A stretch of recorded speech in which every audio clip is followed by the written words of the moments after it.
In one of the hottest and driest places on earth, where water is scarce and the desert is unforgiving, something unexpected persists year-round within a hidden rocky canyon. In this harsh desert landscape, the unexpected sound of flowing water in a rocky canyon is a welcome sound. Darwin Falls is located on the western side of Death Valley near Panamint Springs.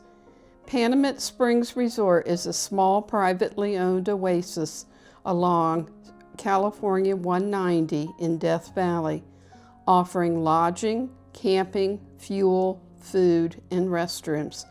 It is also the closest facility to Darwin Falls hike. The hike to the falls is an unmarked, out-and-back route totaling approximately 7 miles round trip, with an elevation gain of about 450 feet. Most hikers should allow 2 to 5 hours to complete the hike. Although the hike is generally considered moderate, the lack of a formal trail and changing wash conditions require careful navigation and caution throughout. Prior to 2023, the hike was 2 miles round trip because you could drive in part way on the old toll road, or Darwin Falls Road as it's now called. In the mid-1920s, engineer Herman William Bob Eichbaum recognized Death Valley's potential as a recreational destination. While others saw a barren desert, he envisioned a winter resort for Los Angeles's growing population. With only rugged wagon trails in place, Eichbaum set out to build a road that would open the desert to travelers.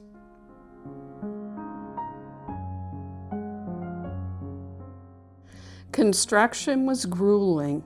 Eichbaum's crew battled mud, washouts, and rocky terrain using a 30-horsepower Caterpillar tractor and a 7-foot grader to cut the road. Built in 1925 and 1926, the route stretched about 35.5 miles across rugged Death Valley terrain, beginning in Darwin Wash near the town of Darwin, crossing the Argus Range and Panamint Valley, then climbing Town Pass before ending near today's Stovepipe Wells Resort. Despite these challenges, the road officially opened on May 4, 1926. Tolls were set at $2 per vehicle, 50 cents per passenger, and $1 per animal. This was a significant expense in 1926. It reflected both the route's difficulty and the cost of maintaining a reliable desert crossing.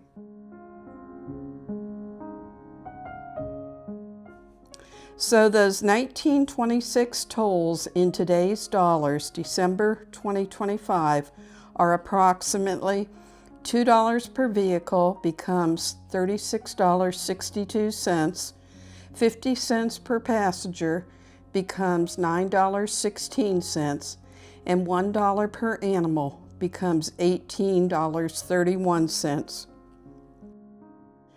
With the toll road completed, visitors could stop at Darwin Falls before continuing on to the newly opened resort at Stovepipe Wells, which opened on November 1, 1926. It used a low-cost approach with tent houses, beaverwood walls, and canvas awnings to create what became known as Bungalow City. Before this road, Death Valley's economy focused almost entirely on mining, borax, gold, and silver. Eichbaum's road and the resort he built at Stovepipe Wells showed that visitors would pay to experience the desert's beauty, helping shift the region toward tourism. Much of today's California State Route 190 follows the original alignment of the Eichbaum Toll Road, using the same practical route chosen by early desert travelers. During Hurricane Hilary in August 2023, Death Valley National Park experienced historic rainfall. On August 20 alone, 2.2 inches of rain fell, more than the park's typical annual average of about 2.15 inches, setting an all-time single-day precipitation record for the area. According to the National Park Service, the part of the Darwin Toll Road from California 190 to the falls is completely gone in many places.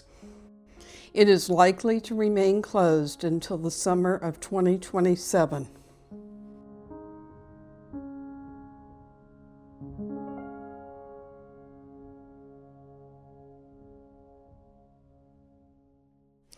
Now hikers wanting to see Darwin Falls must now park along California 190 and walk up a broad gravel wash that gradually narrows into a high-walled canyon.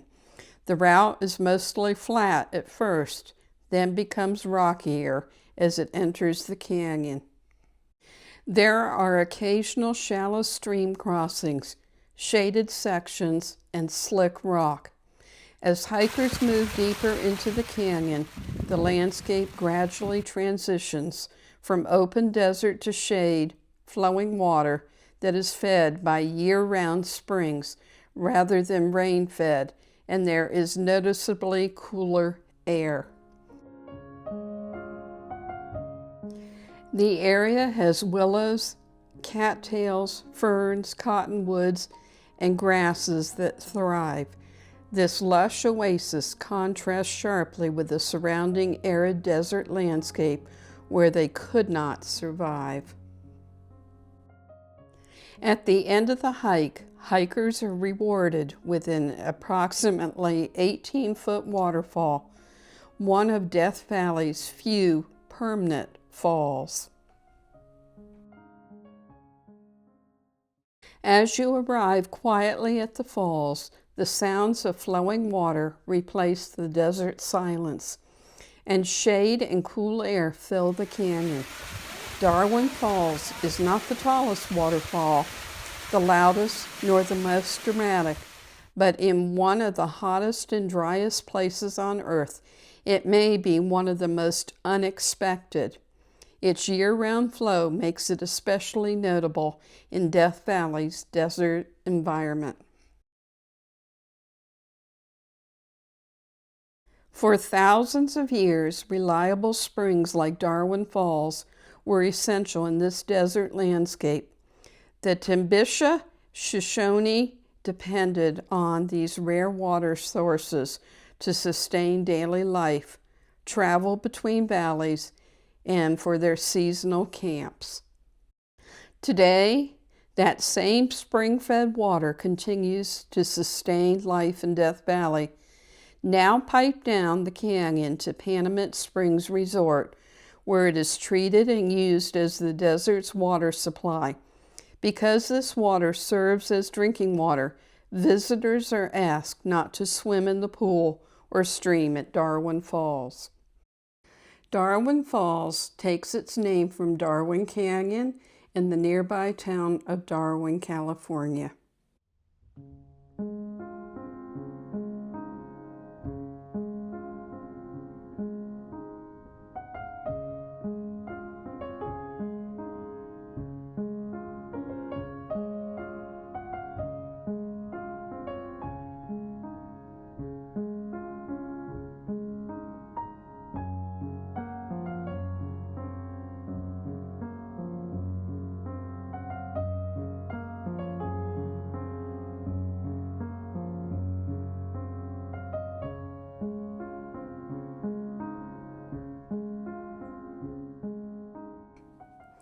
Darwin Falls, Darwin Canyon, and the town of Darwin were named for Erasmus Darwin French, an army physician who came west in 1846 during the Mexican-American War and later prospected for silver in the region. Today, Darwin is nearly a ghost town, with about 50 residents living among the remnants of its mining past. Darwin Falls, where stone once held only silence, the sound of flowing water begins. Cool shade gathers in the canyon, softening the desert's edge.